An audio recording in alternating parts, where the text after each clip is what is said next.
സ്നേഹത്തിൽ കഴിയണം എന്നുള്ളതാണ്.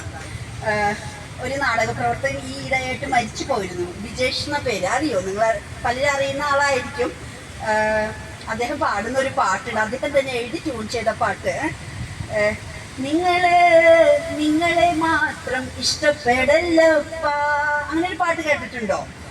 നമ്മളെ മാത്രം ഇഷ്ടപ്പെടുമ്പോൾ ഉണ്ടാകുന്ന ബുദ്ധിമുട്ട് എന്താ? നമ്മൾ പണ്ട് ഞാനൊക്കെ SSLCക്ക് പഠിക്കുമ്പോൾ ഭൂമിയുടെ അവകാശികൾ എന്ന് പറയുന്ന വൈക്കം മുഹമ്മദ് ബഷീറിന്റെ ഒരു പുസ്തകത്തിലെ കുറച്ച് ഭാഗങ്ങൾ പഠിക്കാനുണ്ടായിരുന്നു. അപ്പോൾ അതിൽ ബഷീർ പറയുന്ന ഒരു കാര്യമാണ്, ഭൂമിയിലെ എന്താണ് ആവശ്യം? മനുഷ്യരും മൃഗങ്ങളും എൻവയോൺമെന്റും ഒക്കെ ആയിട്ട് നമുക്ക് എന്താണ് ആവശ്യം? സഹവർത്തിത്വമാണ് ആവശ്യം. സഹവർത്തിത്വം എന്ന് പറഞ്ഞ വാക്കിന്റെ അർത്ഥം എന്താണ്? ഞാൻ അന്ന് എഴുതിയ SSLC വർഷത്തിലെ മലയാളത്തിലൊരു ചോദ്യമാണ്, എല്ലാവരുമായി സഹകരിച്ചു പോകുന്ന അവസ്ഥയെ ഭൂമിയുടെ അവകാശികൾ എന്ന പുസ്തകത്തിൽ എന്താണ് പറഞ്ഞിരിക്കുന്നത്? അപ്പൊ അതിനുള്ള ഉത്തരമാണ് എന്ത്? സഹവർത്തിത്വം.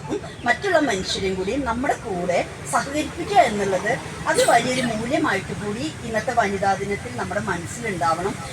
ഞാനൊക്കെ ഡീൽ ചെയ്യുന്ന കേസുകളിൽ പഴയതിനേക്കാൾ കൂടുതൽ നാർസിസ്റ്റിക് പേഴ്സണാലിറ്റി ഡിസോർഡേഴ്സ് എന്ന് പറയും. നാർസിസ്റ്റിക് പേഴ്സണാലിറ്റി എന്ന് പറഞ്ഞാൽ എന്താ അർത്ഥം? അവനവനോടുള്ള സ്നേഹം മൂത്ത് എന്ത് സംഭവിക്കും? മറ്റുള്ള മനുഷ്യരായിട്ട് അഗ്രസീവ് ആവുന്നു, മറ്റുള്ള ആൾക്കാരെ മാനിപ്പുലേറ്റ് ചെയ്യുന്നു, നമ്മുടെ താല്പര്യങ്ങൾക്കായി മറ്റുള്ള ആൾക്കാരെ ഉപയോഗിക്കുന്നു എന്നുള്ള നിലയ്ക്ക് മനുഷ്യരൊക്കെ ചുരുങ്ങിക്കൊണ്ടിരിക്കുന്ന ഒരു ഒരു കാലത്തിലാണ് നമ്മളെല്ലാം ജീവിക്കുന്നത്. അതുകൊണ്ട് ഇവിടെ കൂടിയിരിക്കുന്ന എൻ്റെ പ്രിയപ്പെട്ട വനിതാ സുഹൃത്തുക്കളോട് എനിക്ക് പറയാനായിട്ടുള്ളത്, നമ്മളെയും സ്നേഹിക്കണം, പിന്നെ ആരെയും സ്നേഹിക്കണം? നമുക്കുള്ളവരെയും സ്നേഹിക്കണം. ആരാണ് നമുക്കുള്ളത്? ഈ പ്രപഞ്ചം, ഈ ലോകം, നമ്മുടെ ചുറ്റുപാട്, നമ്മുടെ നാട്ടിലെ ആണുങ്ങളും പെണ്ണുങ്ങളും വൃദ്ധരും മാതാപിതാക്കളും കുട്ടികളും മരങ്ങളും പക്ഷികളും അടങ്ങുന്ന ഈ ഒരു വിശാലമായ ലോകത്തെ വിശാലമായ രീതിയിൽ ഉൾക്കൊള്ളാൻ കൂടിയിട്ടുള്ള ഒരു മാനസികാവസ്ഥയും കൂടി ഉണ്ടാവണം കേട്ടോ. അപ്പോൾ ഞാൻ ലവ് യുവർ സെൽഫ് എന്നുള്ള പ്രസംഗം ഇന്നത്തോടു കൂടി നിർത്തുന്നു. നിങ്ങളെ സ്നേഹിക്കുന്ന പോലെ തന്നെ ആരെയും സ്നേഹിക്കണം, നമ്മുടെ ചുറ്റുപാടിനെ സ്നേഹിക്കണം. ഞാൻ ഇത് പറഞ്ഞു വരുന്നത്, കുടുംബ കോടതിയിലെ മുമ്പ് എങ്ങും ഇല്ലാത്ത പോലെ കേസുകളുടെ എണ്ണം പെരുകയാണ്. എനിക്കാണ് കേരളത്തിലെ ഏറ്റവും കുറഞ്ഞ കേസുള്ളൊരു കോടതിയാണ് നമ്മുടെ ഇവിടുത്തെ കോടതി, തൊടുപുഴ കോടതി.